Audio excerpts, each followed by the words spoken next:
They haven't even played great yet, and you look at the record, they only lost to Arizona at home without 2 players that were hurt. So think about this, so they got Solo Ball, one of the best three-point shooters in the country when he gets it going. They got a great bench, Malachi Smith from Dayton off the bench as a backup point guard. Silas Demery, and he's a tremendous player, very talented. This team is capable of winning the whole thing without a doubt.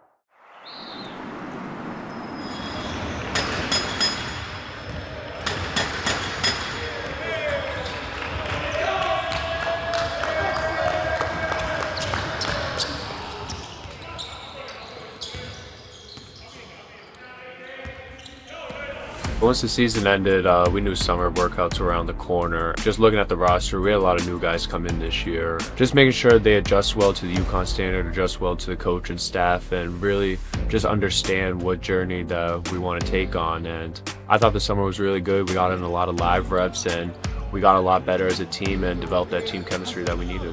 We got a lot of key guys returning. I'll start with the junior class, Solo, J. Ross, and Stewie. They just continue to get better every single year, and they also have championship experience. They know what it's like to be on a national championship team. You know, we need that in the locker room as well, and they're all big-time players, versatile players that affect the game on both ends. And then Terrace Reed, who I think is the best center in the country, just how dominant he is, just the impact that he can make offensively and defensively, and he's just such a special person to be around. Definitely is one of the few returners we have. I think it's important for me to step up as a leader. You know, me and the other guys that are coming off of last year, and just being able to continue to carry over that culture and sustain it and share it among the new guys is really important for the team. Being able to maintain that group and what college is today is huge for us as a program, and I think it shows a lot about the guys we bring in. Having that mix of guys who've been through the fire before, who are used to Coach Hurley's coaching and the coaching staff, and just what the standard is here. I mean, it's great to have, and just gives you comfort when you're in the locker room with those guys. All right, let's get down to the portal. Let's talk about Silas Demery, who is leaving Georgia after 2 seasons. What do we know? Yeah, he is already out on the visit trail. He has been to St. John's, and he is now at UConn. And I am anticipating him to make a decision rather quickly. Team I'm looking at the closest right now is the UConn Huskies. Yeah, we got a great transfer class coming in, a lot of experience, a lot of veteran guys. I mean, Silas, he's played in the SEC, which is a very tough conference, and Malachi, who's played in the A-10 with a very good program like Dayton, and just their veteran point guard experience as well. And then just Alec, Dwayne, 2 other key pieces that have been in college basketball for a while. For them being able to come in and fill those gaps for us to be a more complete team has been very significant. All right, Braylon, time is now. Where will you be playing your college basketball? I'm going to continue my academic and athletic career at the University of Connecticut. I'll be playing next year at the University of Connecticut. Furphy, a bull in a china shop that just understands how to play. Credit to UConn's evaluation of him. I think very few people really appreciated how good this guy was before the World Cup. I think UConn, they got it right. I didn't want to play for any other coach than Coach Hurley. He's a player's coach, and player development was definitely a key piece for my development, and I knew you would get me somewhere with my goals. And then for me, I think it's just the best place for me to develop as a basketball player and as a human being. We got a great freshman class coming in. I mean, Braylon, Jacob Furphy, Jacob Ross, and Eric, we all know that all of them can make a huge impact for us, and just the offensive talent that they have, just the defensive talent that they can present. And they're all, most importantly, just UConn guys. They work hard every single day. They want to learn. They want to get better. And you could sense that ever since they visited.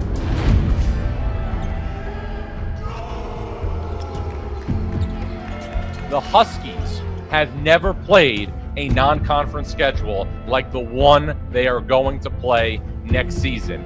Dan Hurley, he has added 6 power conference games that could be played during the second weekend of the NCAA tournament. Yeah, definitely looking at the non-conference schedule from an early perspective before the season started. It was a lot to take in, a lot to bear. It was like going into it, we were just going to have to fight and scrap every single game. Welcome to TD Garden here in Boston as UConn takes on BYU. Number 3, Huskies. Number 7, Cougars, both coming in at 3-0. Yeah, playing TD Garden was special for me. I mean, obviously it's kind of the homecoming game for me, and to be able to play against another super talented team like BYU was awesome. Just the first chance to see what we're made of and the work we've put in over the summer and in the preseason, just how that work has been paying off. I mean, going into that game, everyone was hungry to get that win. I would say, Mike, there's some real energy in this building tonight. Fires it up there, and the tip is won by BYU. Backdoor cut, Reed in the paint, little jump hook is good. They go pick and roll down low to Cada, and he's blocked by Reed. Reed rejected him. He's right into the paint, gets bumped around, deals it in the corner, Ross for 3, got it. Jaden Ross dialing up a 3-ball. And outlets to Malachi Smith, top of the 3-point arc to Demery for 3. Got it. Silas delivers a 3. Just under 10 minutes to go, and Kevin Young wants a timeout. Deep in the corner for 3. In and out. Rebounded by Demery, and he put it in. Oh, he came out of nowhere. Silas was electric in that BYU game. He was making plays. He's attacking the glass offensively and defensively. It's almost like he has a nonstop running motor. And, I mean, he was scoring at will, too. He could get into the mid-range. He can hit threes. He's getting the and ones, and he's creating for other people as well, too. He's just an all-around player. He hands over to Baker for 3, and he delivers a triple. Gives to Caravan for 3. Alex delivers. Right step back jumper, and that's good. So BYU starting to light it up from the perimeter.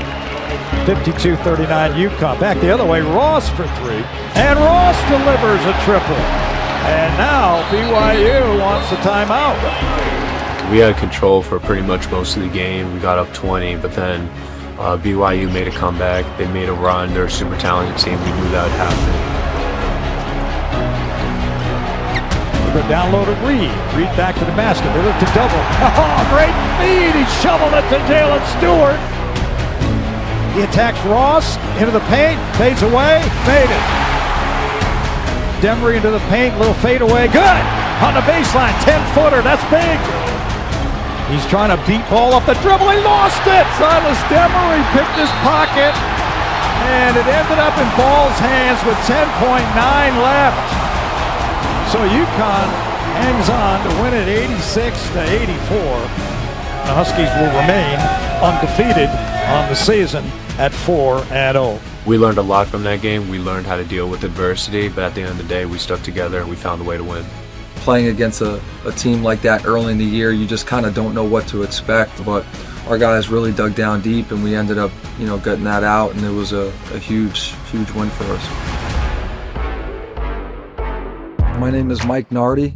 I'm assistant coach here. I was with Villanova. I played there from 2003 to 2007 for Coach Jay Wright. And then I ended up going to play over in Italy for 8 seasons.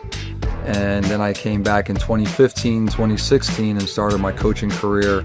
Worked my way up each year and ended up becoming an assistant coach for Jay Wright. And then worked with Kyle Neptune for 3 years once Jay retired. I had a chance and opportunity to become a part of UConn Basketball. It's been a great opportunity for myself and my family, and I'm really enjoying being a part of a great team and a great staff. Inside right now, where Mark Robbins has more on that breaking news concerning Terrace Reed Jr., and this could be a big problem for the Huskies, Mark. Yeah, you guys have touched on it already. Disappointing breaking news with Terrace Reed Jr. out for this game. I saw him along the sidelines earlier during pregame warm-ups. Told me it's his right ankle and getting it worked on, and he's confident he's going to be back soon, but we don't know how long that will be. He is listed game to game along with freshman Braylon Mullins, who is yet to make a regular season debut for the Huskies.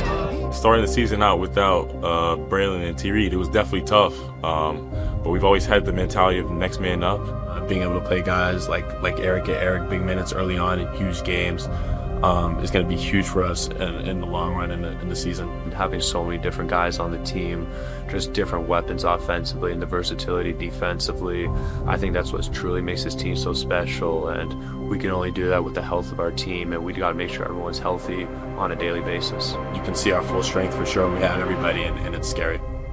Campbell Pavilion is buzzing. Number 3 UConn hosting number 4 Arizona as the Wildcats come across the country to take on UConn in a top 5 matchup. Mike Crispino, Wayne.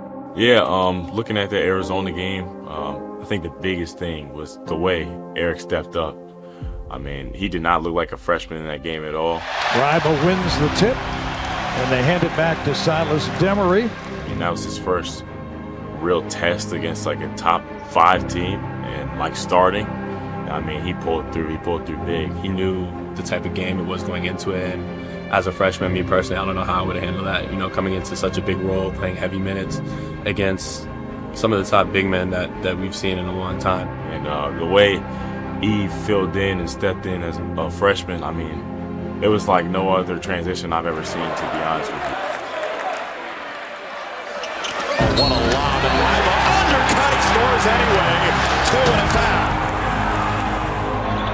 Singing mid-lane. Off the deflection, he got it back. How about the hustle? Against Arizona's front line, I thought Eric really held his own. He battled on the glass. He ended up with 15 points. He was offensively just being aggressive and playing tough and holding down the paint. And that's something that coach has really stressed upon with Eric, as just becoming that type of force for us in the middle and being able to play through him. He stepped out, he hit some threes, and we know how talented Eric is, and I think his development is just going to continue to grow as we progress in the season. We didn't get the job done that game, but I think for us as a team, it was a huge step forward, knowing that we have a pretty much complete big man in Eric, and like I said, in the long run, it's going to help us a lot. I know we didn't come out with a win at home, and that was a big thing that we really wanted, but we had to fix the issues with rebounding and defense guarding the ball. And I think it's just going to make us even better for the rest of the season, knowing that they're number 1 right now and that we're probably going to see them again. It sucks, but we're going to learn from it and move on from it. The plan for Silas coming in was to be the guy that could be a two-way player. In the Bryant game, he showed not only flashes, but something that I think he can do consistently, for us, and he has done it. At People's Bank Arena in Hartford, the Huskies will host the Bryant Bulldogs. UConn comes in with a record of 4-1, Bulldogs at 1-4. UConn smarting after that loss to Arizona a couple nights ago at Campbell Pavilion.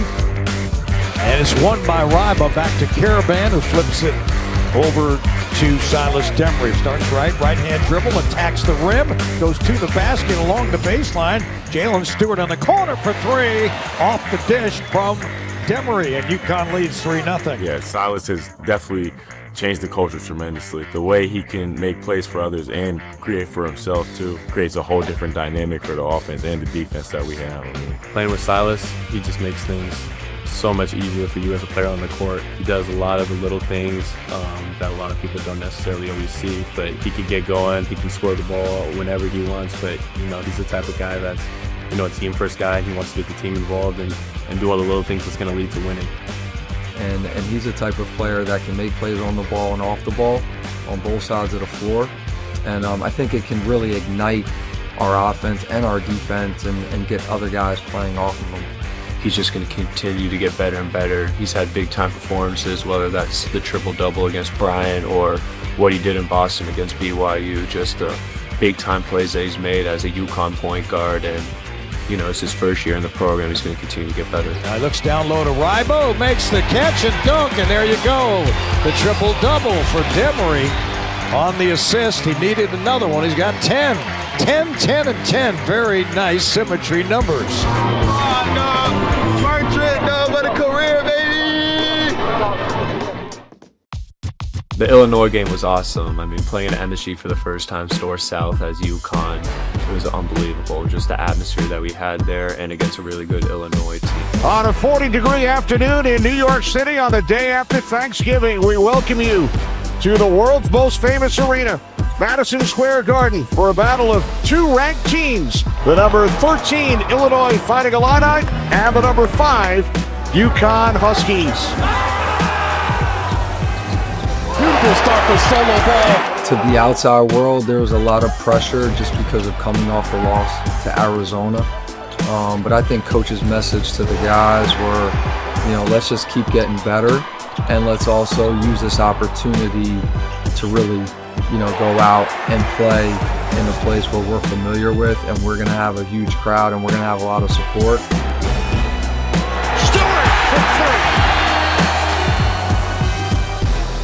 What you saw from Malachi out there, it was Mally's world, and, you know, he's back in his home city in New York, and just going out there and really just playing to his way and just playing how Mally plays. Just a lot of fun out there, a lot of just spark off the bench, and just a lot of energy that we were able to play off with. Here's Malachi Smith from 3. So Smith answers at the other end.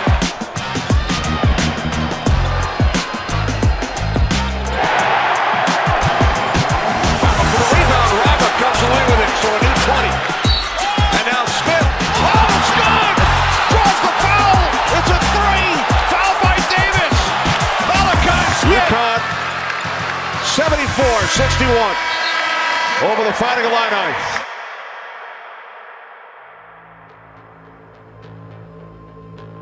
Going back to Kansas, I knew it would be tough. Just still to this day, it's been the toughest environment I've played in my college career. Looking back to my freshman year, being there before, you know the type of environment that they're going to have. And, you know, it's like, it's relentless, the way the crowd is.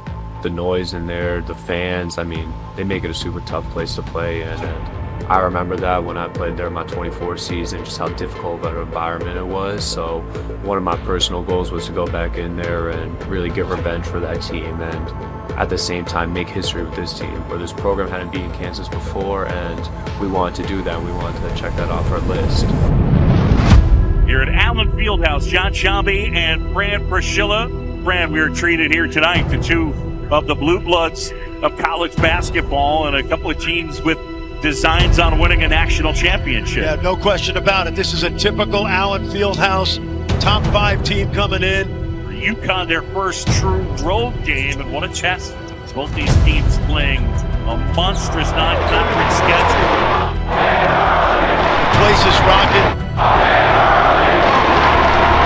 What an atmosphere, one of the best in all of college basketball. It will be jam-packed as we get ready to bring you number 5 UConn, number 21 Kansas.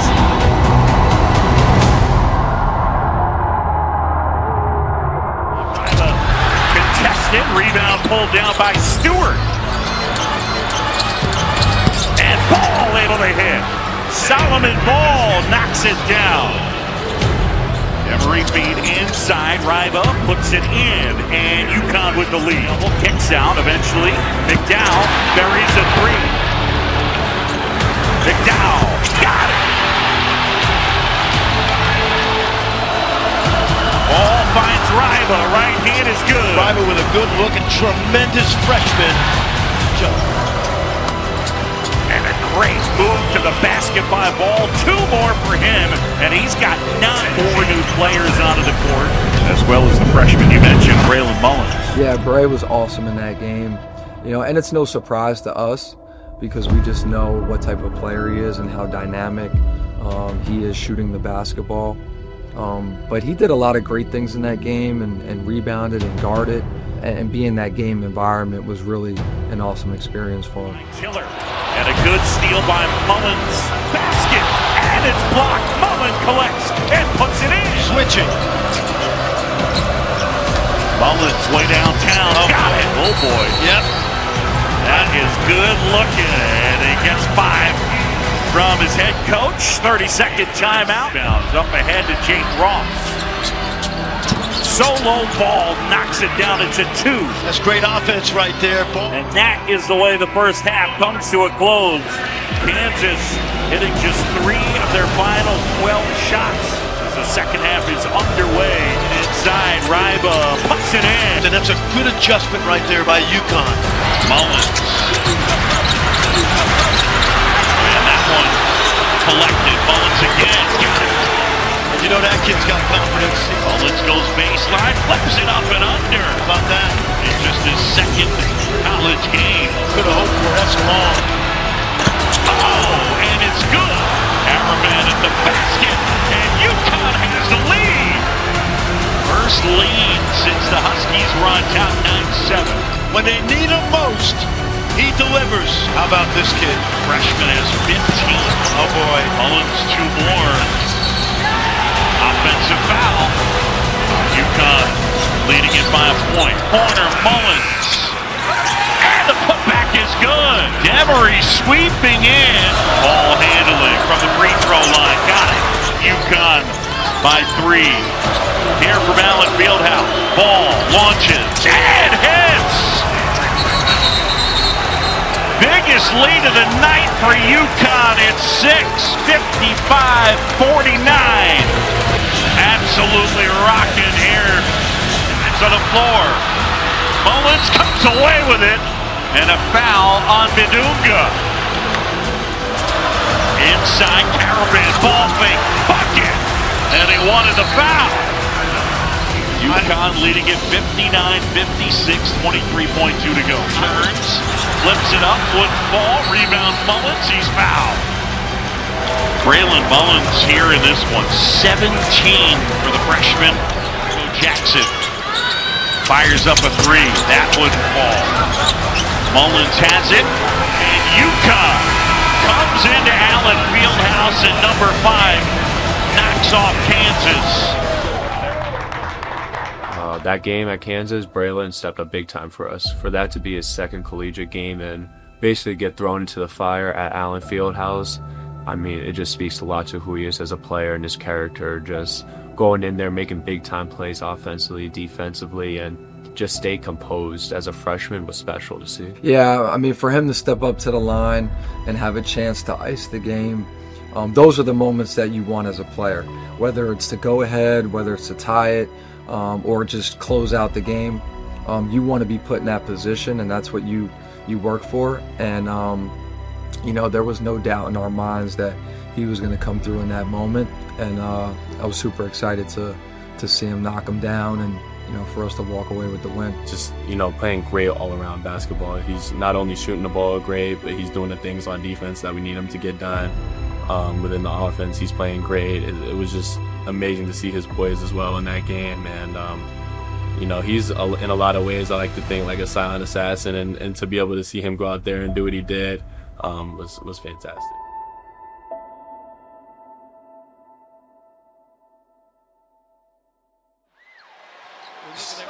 77-72 Florida. 3 seconds, 2 seconds. McNeely fires it. A 3 at the horn, and it's over. Florida survives. They're going to the Sweet 16 for the first time since 2017. And the UConn Huskies, 2-time defending champions, are out. 77-75. Yeah, going into that Florida game, I was definitely thinking revenge. Knowing that they ended our season in March last year, and we had a lot of new faces, and we've put in a lot of work. We wanted revenge, especially for the returners. Just all the pain that we went through last season, just losing to them in March Madness, it just left us with a bad feeling, and we knew that we had the opportunity to get revenge on them in MSG, which is our home court. Welcome back to the 2025 Jimmy V Men's Classic. Time now for game number 2, Florida and UConn here tonight inside MSG. And we got a couple of really talented, fun teams here in the Gators and the Huskies. All right, drag them into a Big East battle. Right, drag them into a game where they get no free. They got to earn every basket. They got to earn every rebound. They got to earn every inch of the court. UConn ball to start it. Silas Demery Jr. An immediate touch for Reed. And he scores with the left. Got three and hit the three. Demery knocks it down, and the foul's going the other way. Smith. And the three goes for Jalen Stewart. Stays in front of him. Shot clock at 5. Solo ball for 3. Well, they were really going after Ruben Chinyelu in that drop coverage. Rival with a slam. Little stop and go by Smith. Rival for 3. Yeah, it's going to get better and better. Oh, Lee is feeling it. Off the ball. Shot clock running down. 10 it! And we got some shot making going on right now. Caravan, what a pass inside to Rival. That puts Florida in a position to switch. They didn't handle it. UConn takes advantage of it. And the first half will come to a close with UConn leading by 7. We knew how talented Florida was, and we knew how hard we had to work to get that win. They were a great team this year, but we know we were at Store South, and we would have a bit of advantage in that. And you know, we like to take that to heart when we're playing at MSG because that's our home floor. Let's go. Everything on 3. 1, 2, 3. Demery gets a piece of the paint and hits. Caravan hits it. Halkoven got it.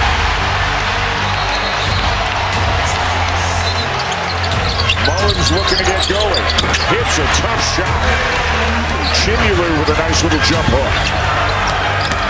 Smith shovels it to Rival for the easy 2. Smith gets the shot off and hits. What a spin and finish for House. Lee again. Blocked by Caravan. Caravan for 3.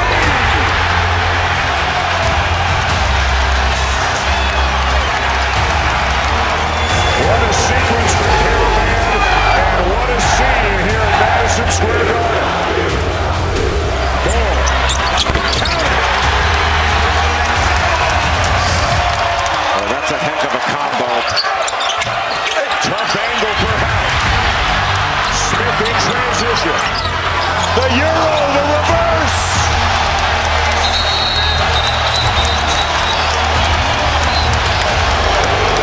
What a finish.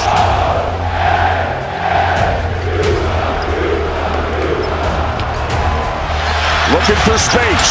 Will he drive Caravan? The 3. Air ball on the step back 3, and it's UConn ball. A 1-possession game. Gotta get it in, and they don't. 5 seconds. UConn doing a great job of putting pressure on the ball, but also guarding every cutter. Clouchar first.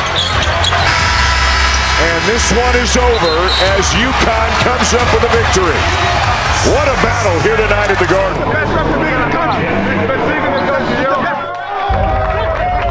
Being able to pick it up and get it back in Madison Square Garden was definitely big for us. And that's definitely what we were thinking was revenge. And yeah, we just got to carry it throughout the rest of the season because we know March is going to be important too. Playing at MSG is a different experience as a Husky.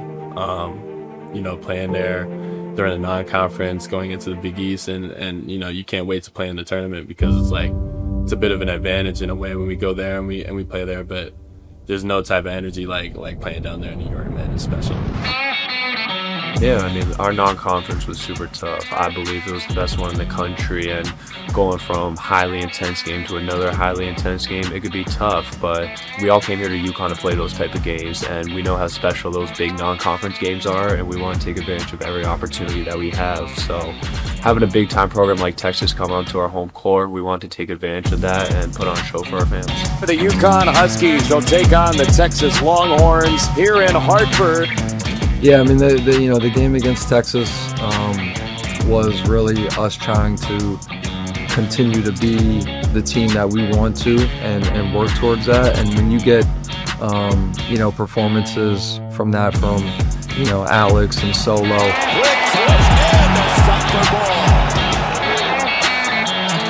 can look at this bump to get a good look. Harrigan drills that one. He's not going to miss two wide open. It just lifts everybody else up, right? And people feed off their shot-making ability and their playmaking. And, it was a great chance for us to continue to compete and become the team we want to be.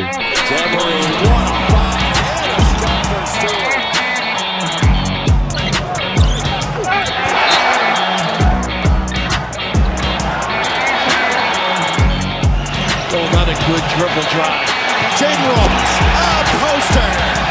Mullins with 3 fouls. Pull-up, tough shot. Oh, how does he get that off? I think in that Texas game when I put that shot up, I mean, it's just one of those shots you kind of shoot in your backyard. You're counting down in your head. It's like 3, 2, 1. It's just one of the things that you kind of think of. I mean, I saw the clock at 2, and the ball was out past half court, and that's just those shots you kind of just practice on your own. And getting a stop, Terrace made a big time block for us, and then we got out in transition and Mally found me for 3, and that's just what we want to do at UConn, is just get a stop, score, and really just build on and make a run during the game. Like, he shot it, I didn't even look at the rim. I was just sitting there. He was right in front of me. I was looking at him the whole time, and I had no question in my mind that it was going in. It was incredible. People were screaming and yelling, and the place was rocking, and that's really who we play for when we step on the floor. With the Husky Nation being behind us. The non-conference was awesome for us, just having played against so many great teams and being battle tested this early in the season is exactly what we needed. Just going through those experiences, playing in those neutral set environments, home environments, away environments, all those environments really tested us and helped us learn a lot. And we're able to get better from those games. We learned what we need to do better. We learned how to grow. We got more close together as a team, which is something important from the non-conference. And now we use the momentum that we created from the non-conference heading into Big East play. It's a tough conference. It's hard to, be a champion in the Big East. You have to be mentally and physically tough every single night. You have to win, games on the road and go into tough environments. And I think ultimately for our team to become this year's champion, we have to just continue to utilize our depth. And I think our non-conference really helped us to kind of prepare for what we're about to experience here in the Big East and playing against the tough teams that we will every single night. The biggest thing that Coach has been talking about and our goals is just really the pursuit of winning championships, going from Big East championship, definitely striving for that, going into March and winning a national championship.